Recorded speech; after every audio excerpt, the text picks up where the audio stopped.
ल्या बहनिया के घरे तो आए गे, कोनो बात ना है। अब चली तनी मिली बहनिया से। ए बहनिया, बहनिया। अरे भैया, अरे का हाल चाल बा बहनी? आ गया भैया तुम? हाँ हो, आ गेली। बड़ा दिन के बाद अली, लेकिन अली जरूर। अरे काहे रोत हो बहनी? अरे बहनी काहे रोत हो? का चिंता बातों की? सुनी भैया, सुनावा। अरे बिरानो हो बिरानो,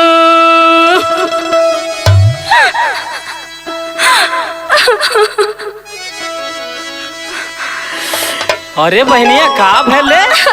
भैया अरे सुना सुना सुना, का भैल? बिरानो हो बिरानो, चाट चाउमिनिया ना खियावे भैया बिरानो। अरे दादा हो, ये हमार कौन बड़ी बात है रे बहनिया? अरे भैया, जब हम नैहरे में रहली तो रोज लेके आवत रहला भैया। अरे ये तो फोन कर दियल कर, हम भेजवा दियल कर अब रोज रोज। और सुनी भैया, सुना। अरे नैहर के बड़ी याद आवे भैया बिरानो। अरे बहनिया, वो तो सही बात है, सबके अवेले भाई। अपना तह दारू पी के आवे भैया बिरानो।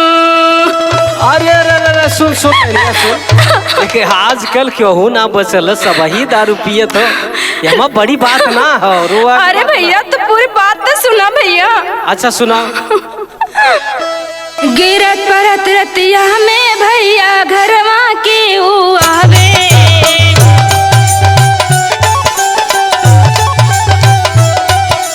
बड़ी बड़ी बतिया बतियावे, हल्ला खूब मचावे।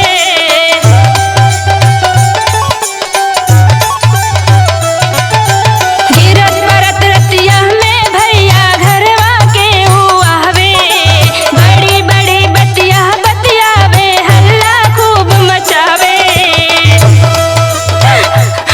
भैया सुना सुना बहनिया सुना। हमके रोज लतियावे, का बताई बिरना।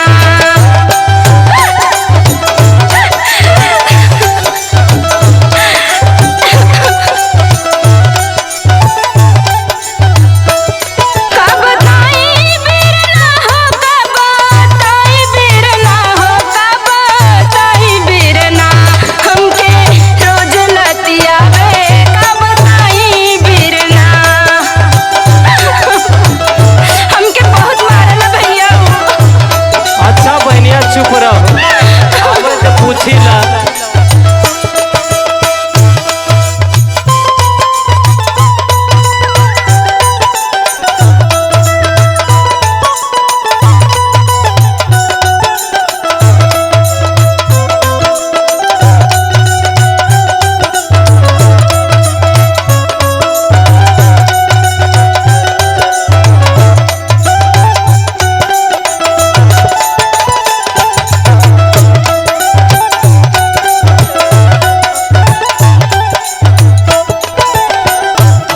ए भैया, हाँ बहनी बोल। और आगे करो का कहानी सुनी भैया।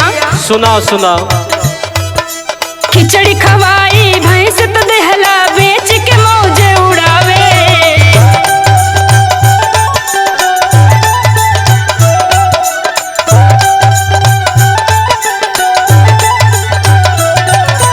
हमरो एको बात न माने, रोजे झगड़ा मचावे।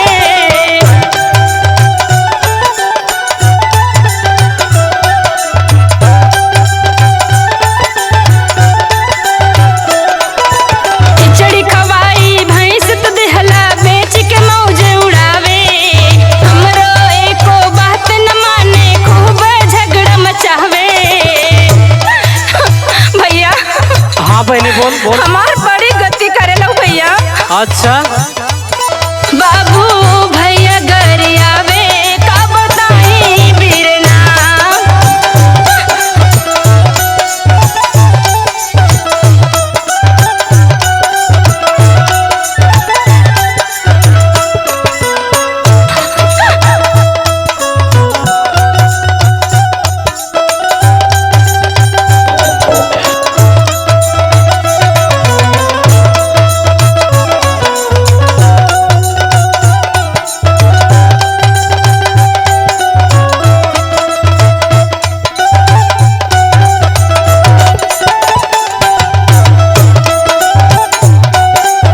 अच्छा चुप रहा आवे तो पूछी ला कहाँ गए अरे। पता ना भैया, यही कहीं कोनो नाली वाली में पड़ा हुई भैया। अच्छा ये हालत हो गई है। अरे भैया तू के ना पता, उ जोन देखे गए रहे 5 बीघा खेतवा बतैले रहे। अरे हम तो खाली घर दुआर बनले बा और खेतियों बारी बा, बहनिया आराम से रही। अरे भैया वो सब कुछ झूठ रहे भैया, सुनी हकीकत बात सुनी। अच्छा दूसरा के खेत के अधिया लेके आपन खेत बतावे।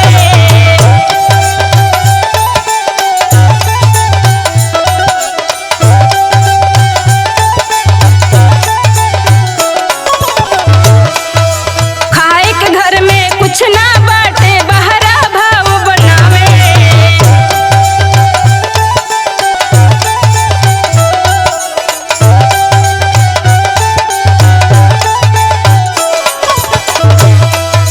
दूसरा के खेत के अधिया लेके आपन हक जतावे।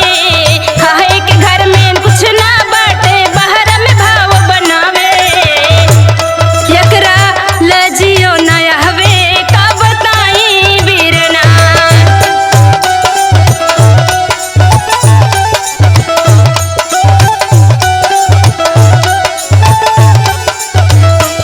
का बताई बीरना हो, का बताई बीरना हो, का बताई बीरना। एकरा लजियो नया हवे, का बताई बीरना। एकरा लजियो नया हवे, का बताई बीरना। एकरा लजियो नया हवे, का बताई बीरना। एकरा लजियो नया हवे, का बताई बीरना।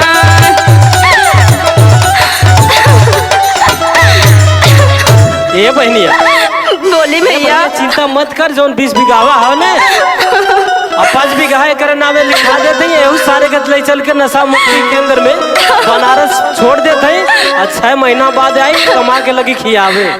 ठीक है भैया।